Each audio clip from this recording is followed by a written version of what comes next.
volitev 2010, ki ga organizira spletni portal kamničan.si. Današnje soočenje je prvo izmed 4, na njem pa bodo svoja mnenja soočili kandidati za župana. Kot veste, se v Kamniku za županski stolček poteguje 6 kandidatov in pa 1 kandidatka, pa jih kar spoznajmo. Na prvem stolu od vaše desne levi sedi gospod Brane Goljubović. Naslednji je gospod Matej Tonin, sledi mu gospod Marjan Smole Levček, ja? Potem gospod Zvone Potočnik, gospod Rudi Veršnik, gospod Marjan Šarec in pa gospa Julijana Bizjak-Mlankar.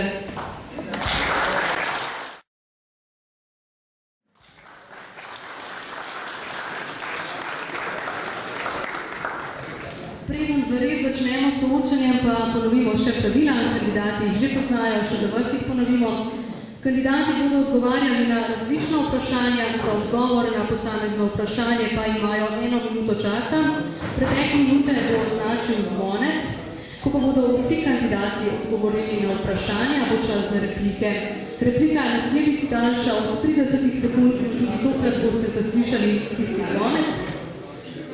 Po poteku časa za replike torej zvonec, kandidate pa lepo prosimo, da časa ne presegajo, ker smo precej omejeni s časom. Najbolje, da zdaj kar začnemo. Postavila bo prvo vprašanje, začne tisti kandidat, ki sedi na prvem stolu, to je tukrat gospod Brane Goljubović. Gospod Goljubović, to vprašanje je prav pisano za vas najbrž, ker ste podžupan. Občino Kamnik že 16 let vodi župan Tone Smolnikar. Zato vas sprašujem, kako ocenjujete dediščino, ki jo bo zapustil gospod Smolnikar in ali boste svoje delovanje na čelu občine morda prejeli po njegovem izgledu? Lep dober dan, sem skupaj.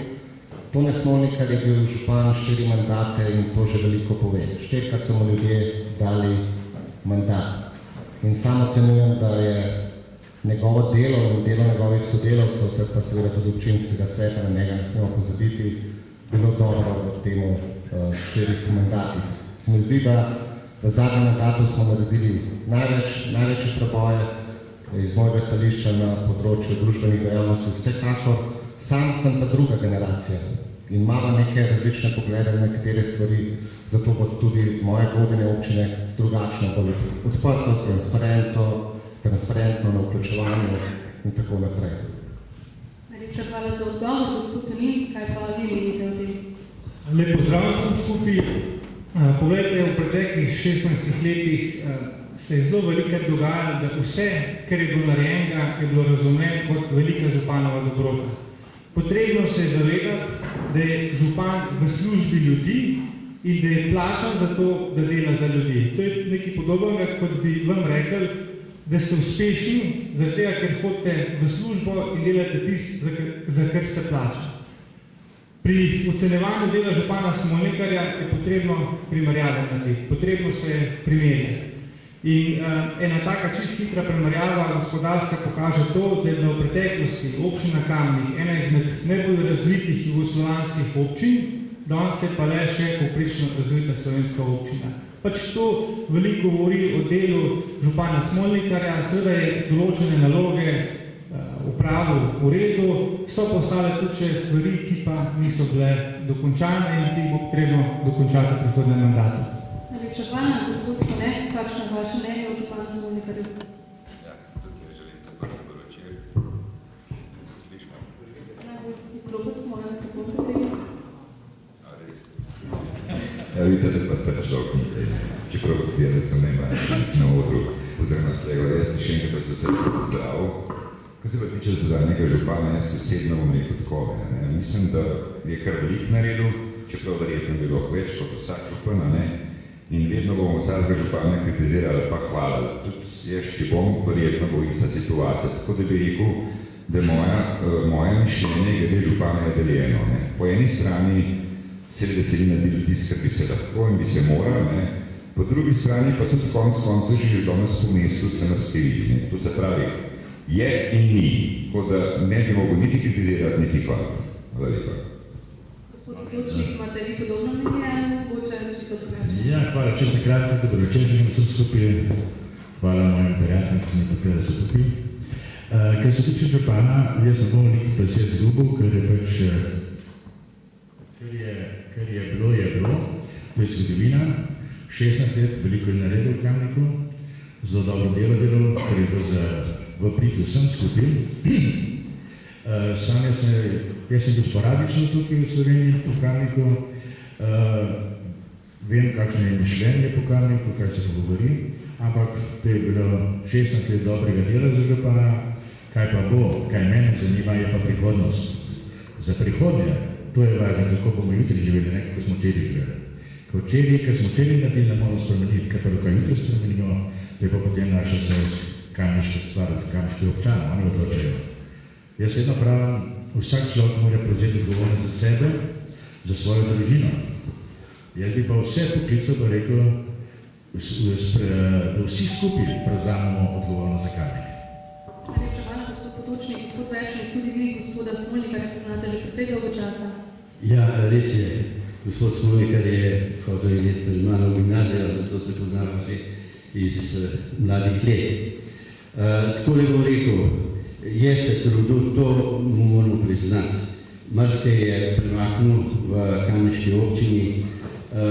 Očitam mu jaz edino to, da je delal premalo sistemsko, premalo vnaprej planirano in premalo po nekih ustaljenih, vnaprej dogovorjenih načrtih. Vse preveč se je posluževal tako imenovanih horuk akcij.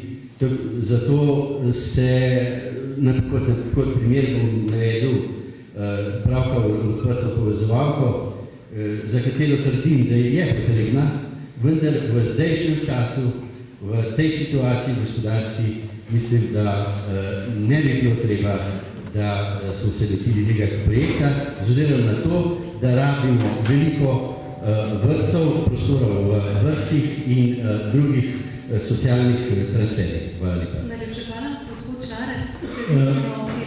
Ja, hvala za besedo. Gospod Smolnikar je predvsem človek, ki je izredno razgledan, izredno se zna, bom rekel, povsod, tudi pri državnih institucijah in povsod po domače povedan prevint zraven in to je že dobro za župana, da ima zveze, da zna kaj urediti. Mogoče mu nekateri očitajo to, kot je Rudi rekel, horuk, pa to samo. Včasih je treba tudi kaj na horuk in ni vse odvisno od župana in župan je pač deloval po svojih najboljših močeh. Pri njem cenim to, da je bil res 24 ur v službi občine, vse je bilo povezano s tem. Tudi povezovalka pač jo potrebujemo ali jo ne, mislim, da se bo v parih letih pokazalo, da je to koristna povezava, kajti če enkrat eno infrastrukturo imaš, je brez veze govoriti, da je brezvezna, potrebno jo je oplemenititi.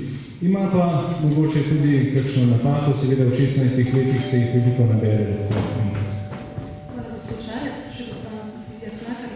Dober večer vsem. Samo mislim, da so tako lista Toneta Smolnikarja, župani in podžupani, da so vložili vse svoje sposobnosti za to, da je Kamnik danes takšen, kakršen je. Kljub temu pa se je treba zavedati, da je ostalo veliko problemov, ki jih bo morala rešiti kot županja. To je problem osnovne šole, vrtca, velike planine, starega gradu, nazadovanje v gospodarstvu, ker moramo narediti odločen preboj, zaradi tega, da bomo zagotovili nova delovna mesta. Imamo težave tudi, kar se tiče socialne izključenosti, to se pravi, veliko bo treba narediti tudi na socialni politiki. Poleg tega nas čakajo naloge na prometni infrastrukturi, na komunalni infrastrukturi, kanalizacija, pločnike in tako naprej. To se pravi, veliko je bilo narejenega, to je treba priznati.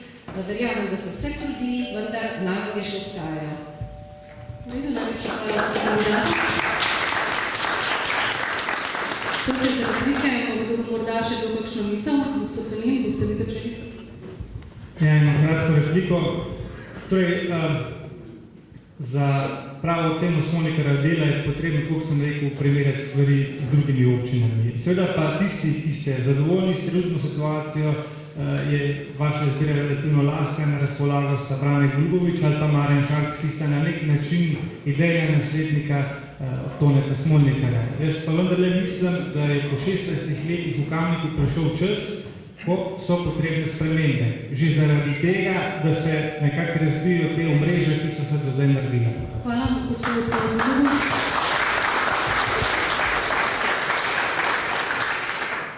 Vsak človek je zase svet, prav je napisano. In tako, kot je Tone Smolnikar je zase svet, je tudi Brane Golubović zase svet. In tako, kot sem rekel, sva dve različni generaciji. Velikokrat sva se bila različni mnenja. Ampak bistvo je to, da sva znala najti, se pravi, način, kako se pogovarjati. In Tone Smolnikar je bil na tem dober. Kdor se je hotel pogovarjati, se je lahko z njim pogovarjal. Vsekakor pa bo Brane Golubović neke stvari peljal zelo, zelo drugače. Mogoče tudi s sabo naprej. Morda še kakšna replika? Ne? Bomo nadaljevali z naslednjo.